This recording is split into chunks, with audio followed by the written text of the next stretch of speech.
Shalom Bapak Ibu kasih Tuhan. Kembali kita bertemu dalam doa pagi online. Kita percaya Bapak Ibu Saudara dan saya mengalami yang namanya berkat dan lawatan Tuhan setiap hari. Dan biarlah pada pagi hari ini kita pergunakan waktu yang sebentar untuk kita datang di hadapannya. Biarlah kita percaya bahwa di dalam hadiratnya kita boleh dipuaskan. Di dalam hadiratnya kita boleh dibebaskan. Dan di dalam hadiratnya kita menemukan terang yang ajaib dalam setiap langkah hidup kita. Terima kasih Tuhan, kami bersyukur.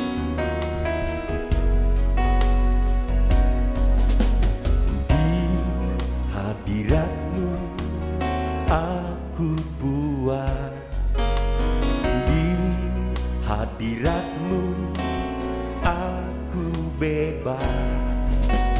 Di hadirat-Mu ada terang kehidupanku, pernyataan kuasa kekuatan-Mu. Di hadirat-Mu ku datang, persembahkan lagu di hadapan Rajaku.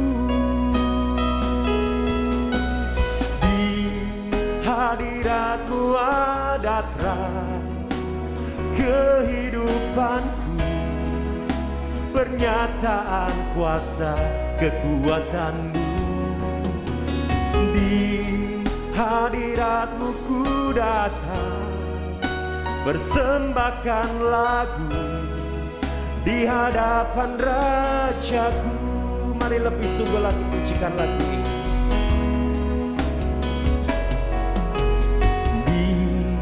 Hadirat-Mu aku buat, di hadirat-Mu aku bebas. Di hadirat-Mu ada terang kehidupanku, pernyataan kuasa kekuatan-Mu. Di hadirat-Mu ku datang, persembahkan lagu di hadapan Rajaku. Di hadirat-Mu ada terang kehidupanku, pernyataan kuasa kekuatan-Mu. Di hadirat-Mu ku datang, persembahkan lagu di hadapan Rajaku. Di hadirat-Mu ada terang kehidupanku, pernyataan kuasa kekuatan-Mu.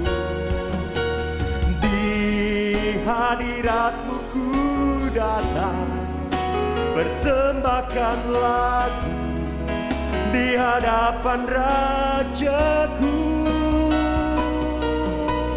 Di hadirat-Mu ada terang kehidupanku, pernyataan kuasa kekuatan-Mu. Di hadirat-Mu ku datang, persembahkan lagu di hadapan Rajaku. Di hadapan Rajaku, di hadapan Rajaku.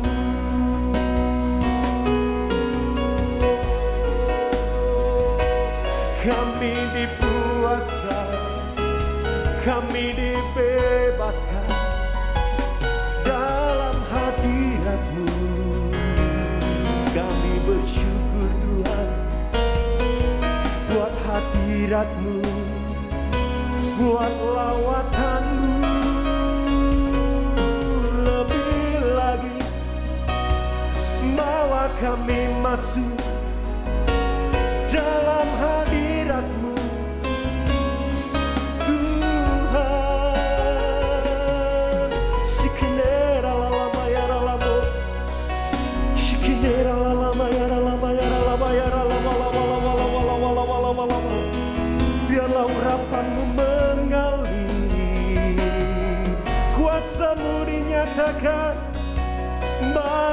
setiap kami yang berseru dan menyembah-Mu saat ini.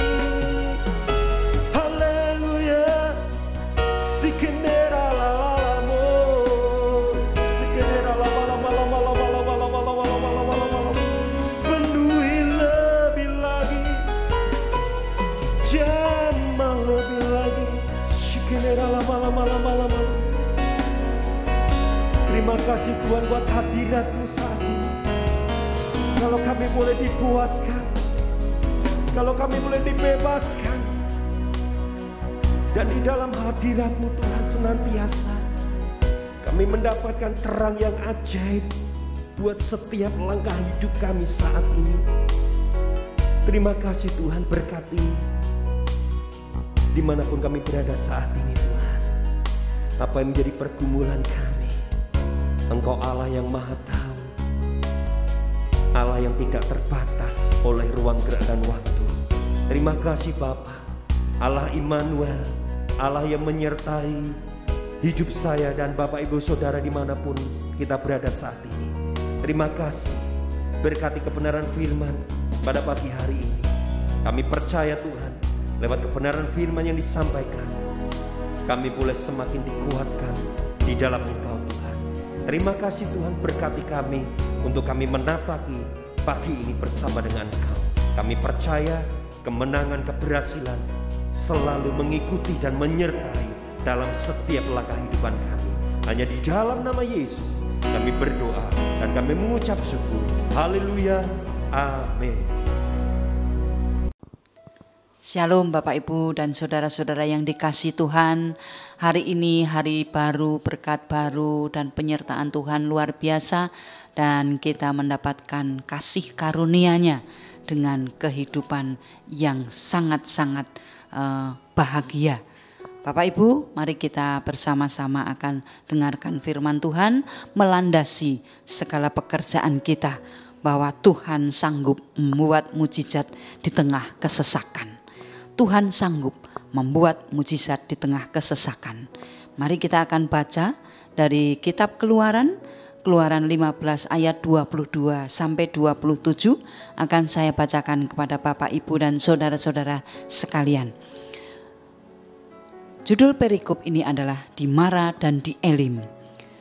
Musa menyuruh orang Israel berangkat dari Laut Teberau, lalu mereka pergi ke padang gurun Sur. 3 hari lamanya mereka berjalan di padang gurun itu dengan tidak mendapatkan air. Sampailah mereka ke Mara, tetapi mereka tidak dapat meminum air yang di Mara itu, karena pahit rasanya. Itulah sebabnya dinamai orang tempat itu Mara. Lalu bersungut-sungutlah bangsa itu kepada Musa. Kata mereka, "Apakah yang akan kami minum?" Musa berseru-seru kepada Tuhan, dan Tuhan menunjukkan kepadanya sepotong kayu. Musa melemparkan kayu itu ke dalam air, lalu air itu menjadi manis. Di sanalah diberikan Tuhan ketetapan-ketetapan dan peraturan-peraturan kepada mereka, dan di sanalah Tuhan mencoba mereka.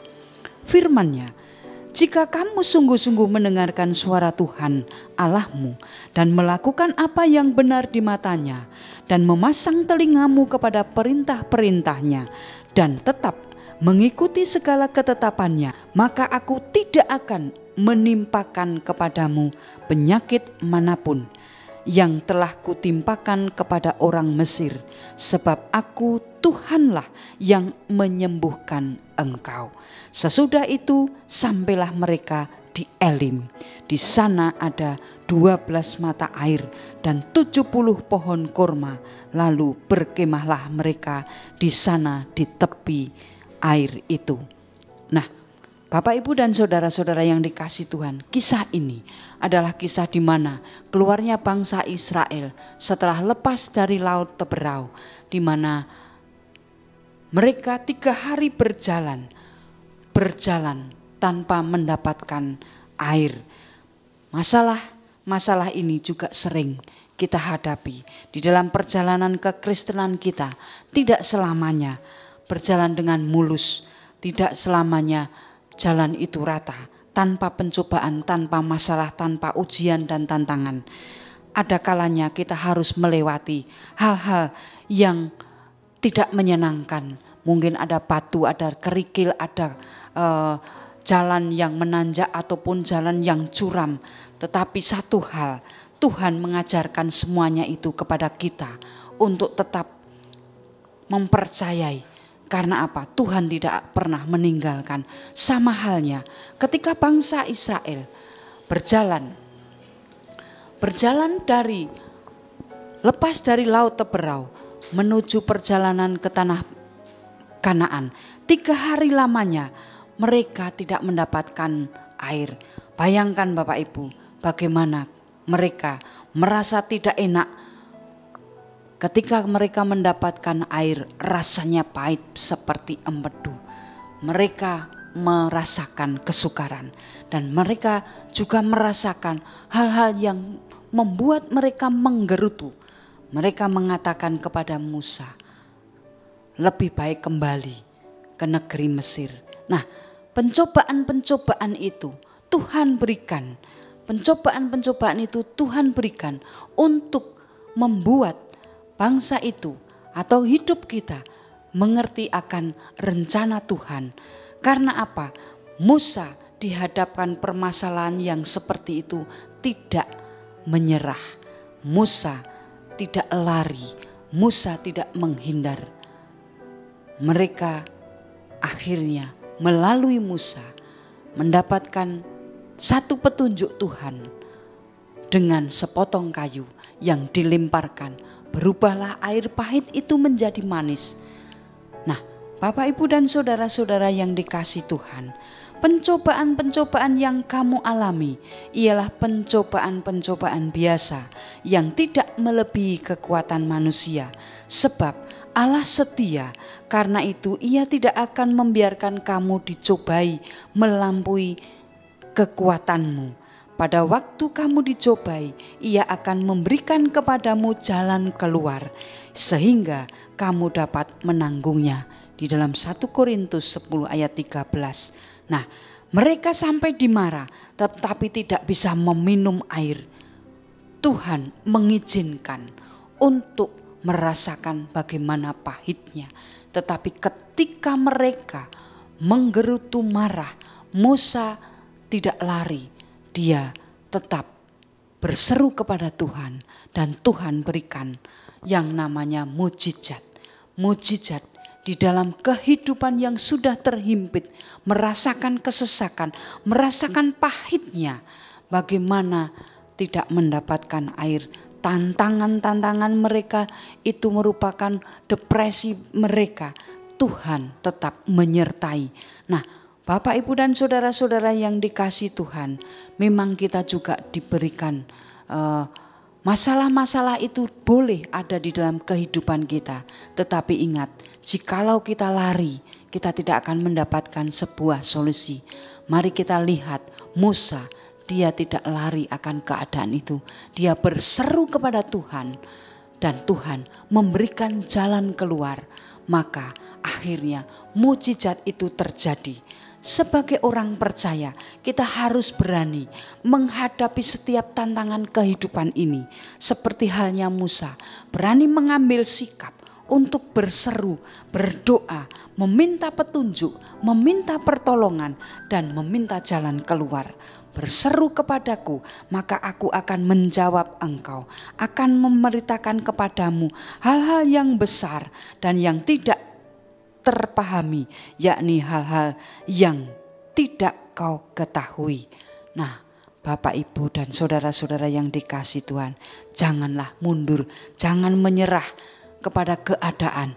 Mari di dalam kesesakan, di dalam penderitaan yang kita alami, Tuhan tetap menyertai. Bagaimana kita tidak boleh untuk undur, untuk lari, tetapi justru berseru kepada Tuhan untuk mendapatkan sebuah solusi, jalan keluar. Jangan mundur, yaitu dengan berdoa, menyerahkan sepenuhnya kepada Tuhan, dan pastilah Tuhan menjawab akan doa kita. Jikalau Tuhan berkenan dengan jalan seseorang, maka musuh orang itu pun didamaikannya dengan dia. Dan jikalau engkau tawar hati pada masa kesesakan, kecillah kekuatanmu. Maka ketika kita mengalami depresi, kita justru kekuatan kita hilang. Mari kita lari kepada Tuhan, berseru kepada Tuhan supaya mendapatkan mujizat yang ada di dalam kehidupan kita. Sebab di dalam Yeremia 29 ayat 11, sebab aku ini mengetahui rancangan-rancangan apa yang ada padaku mengenai kamu. Demikianlah firman Tuhan, yaitu rancangan damai sejahtera dan bukan rancangan kecelakaan, untuk memberikan kepadamu hari depan yang penuh harapan. Inilah Bapak, Ibu, dan saudara-saudara yang dikasihi Tuhan. Maka ketika kita di dalam kesesakan, jangan lari, jangan menggerutu, tetapi lihat Musa berseru kepada Tuhan, minta pertolongan Tuhan, dan Tuhan memberikan jalan keluar dan memberikan solusi, memberikan penguatan, memberikan janji Tuhan itu ada, mujizat itu diberikan. Bahkan di dalam ayat 27 dari bacaan yang kita baca tadi, di dalam ayat 27 dicatat, sesudah itu, yaitu setelah melewati semua itu, bangsa Israel pun akhirnya sampai ke Elim. Di sana terdapat 12 mata air dan 70 pohon kurma, sekalipun mereka melewati padang gurun. Harusnya bangsa Israel tetap percaya kepada Tuhan. Janjinya di suatu tempat yang indah, disinilah mereka akan menerima berkat yang telah disediakan. Meskipun masalah itu sedang melanda di dalam rumah tangga kita, mungkin di dalam pekerjaan kita, pelayanan kita, atau mungkin masalah pendidikan anak-anak kita, ataupun apa yang ada di dalam kehidupan ini, merasa ada masalah, kita berada di padang gurun. Tuhan izinkan di padang gurun karena untuk menguji bagaimana kita tetap mempercayakan kepada Tuhan, bahwa Tuhan dengan janjinya itu ya dan amin. Tuhan akan berikan mujizat walaupun di dalam keadaan terhimpit, Tuhan tetap berikan mujizat. Oleh karena itu, sekali lagi mari kita tetap untuk datang kepada Tuhan. Di dalam kesesakan kita tetap berseru, memohon petunjuk, memohon solusi jalan keluar, karena janji Tuhan ya dan amin. Rancangan Tuhan adalah rancangan damai sejahtera, dan masa depan itu adalah penuh harapan. Tuhan Yesus memberkati. Mari kita berdoa. Terima kasih Tuhan, kalau Engkau izinkan bangsa Israel berada di dalam gurun, dan Engkau juga izinkan kami di dalam permasalahan kami Tuhan. Tuhan akan berikan pelajaran bagi kami untuk tetap mempercayai Engkau, tetap berseru pada Engkau bahwa Engkau adalah punya otoritas di dalam kehidupan kami. Engkau memiliki janji ya dan amin di atas kehidupan kami. Oleh karena itu Tuhan, ajari kami untuk senantiasa hidup berkenan di hadapan-Mu, dan ajarkan kami untuk senantiasa hidup di jalan-Mu Tuhan. Berkati hari ini pekerjaan kami, aktivitas kami, anak-anak kami, orang tua kami, saudara-saudara kami, dan berkati bangsa dan negara kami. Di dalam nama Tuhan Yesus kami berdoa dan mengucap syukur. Haleluya. Amin.